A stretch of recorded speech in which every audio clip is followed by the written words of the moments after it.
문제는 타이밍. 이제 우리가 셀 차례다. 셀 타이밍을 알려주는 유안타 T라이더. 잘 파는 게 투자다. 유안타 증권.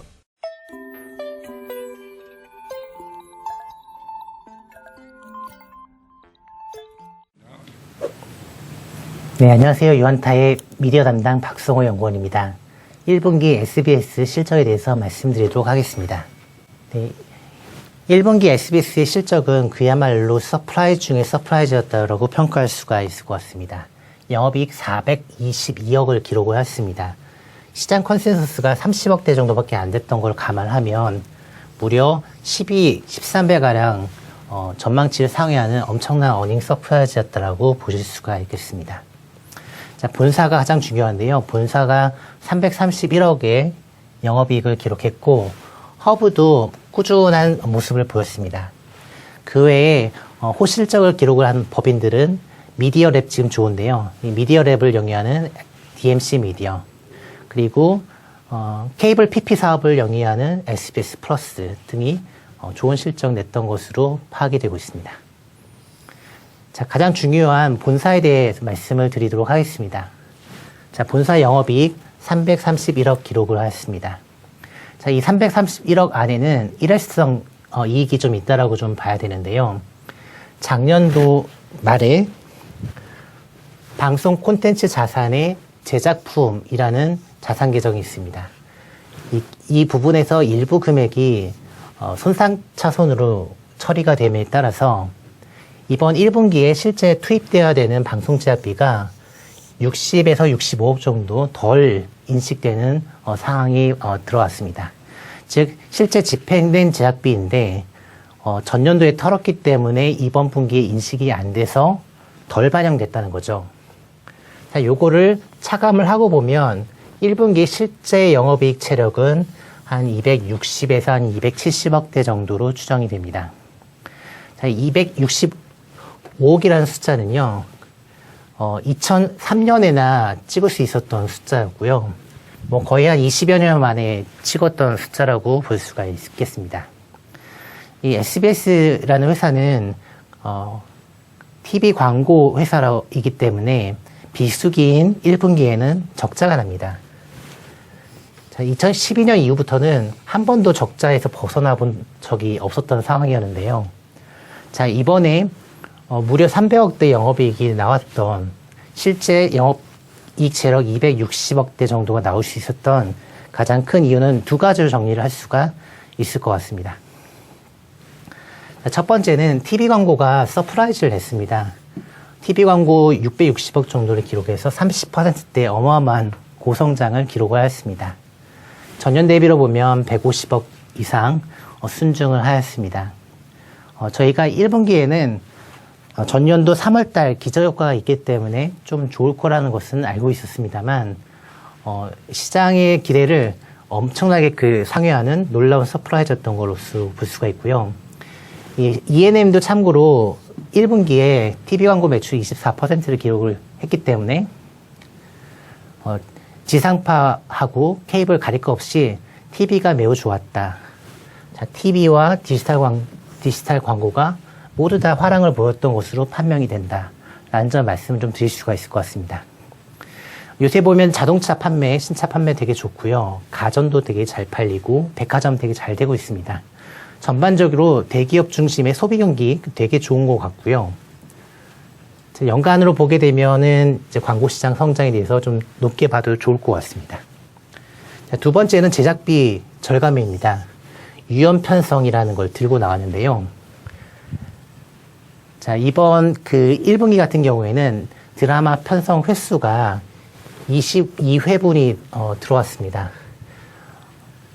전년 동기에는 49회가 편성이 됐던 걸 비교하게 되면 뭐 절반도 안 되는 편성량을 보인 겁니다. 자, 방송 제작비가 1136억으로 전년 대비 200억 이상 감소를 했습니다. 자, 여기가 좀 중요하다라고 좀 볼 수가 있겠는데요.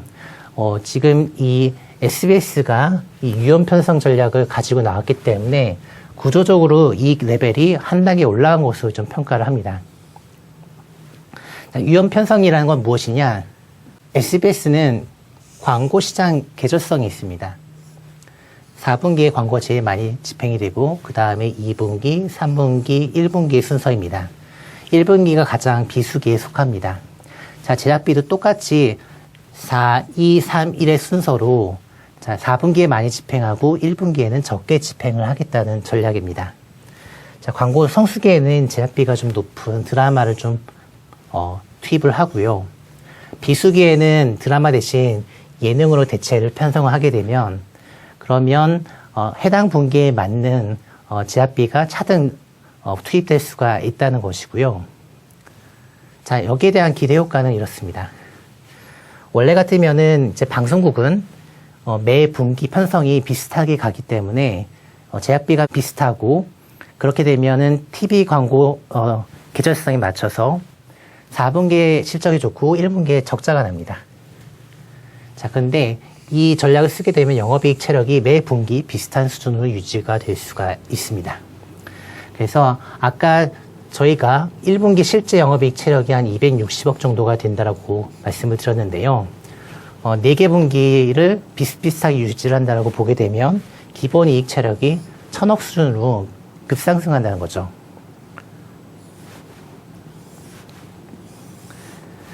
자, 이런 효과를 반영을 해서 저희는 이번에 실적 추정치 좀 많이 올렸습니다. 자, 연간으로 보게 되면 올해 연결 영업이익을 기존 853억에서 한 2배 정도, 1600억 정도로 지금 상향 조정하였습니다. 자, 본사를 1300으로 보고 자회사를 300억 정도로 보았습니다. 자, 본사는 이번 3분기 때 약 300억가량의 그 올림픽 중계권 재판매 수익이 발생합니다. 요거는 그 중계권 비용을 지난 2020년에 다 털었기 때문에 비용 없이 발생하는 이익이 되게 됩니다.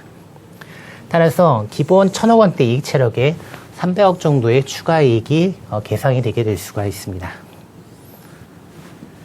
자, 2022년은 조금 다른데요.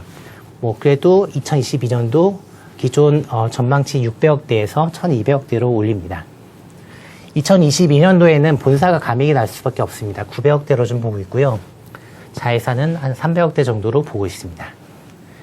2022년에는 카타르 월드컵이 있습니다. 이 월드컵이라는 거는 대략적으로 중계권료가 1000억 원 수준으로 추정이 됩니다.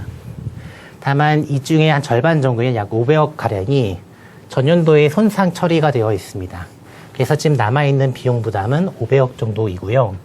자, 500억 정도 비용이 남아있는데 이 중에서 3분의 2 정도를 갖다가 이제 중개권 재판매를 하게 되면 자, 남는 거는 한 150억 정도의 그 부담이 남아있게 되는 겁니다. 광고가 잘 팔릴 수도 있겠지만 보수적 관점에서 광고 관련 효과가 아예 없다라고 가정을 하게 되면 그러면 기본 이익 체력 대비 150억 정도 덜 나오게 되는 효과가 발생할 수가 있습니다. 자, 자연 성장을 좀 감안을 하게 되면은 자,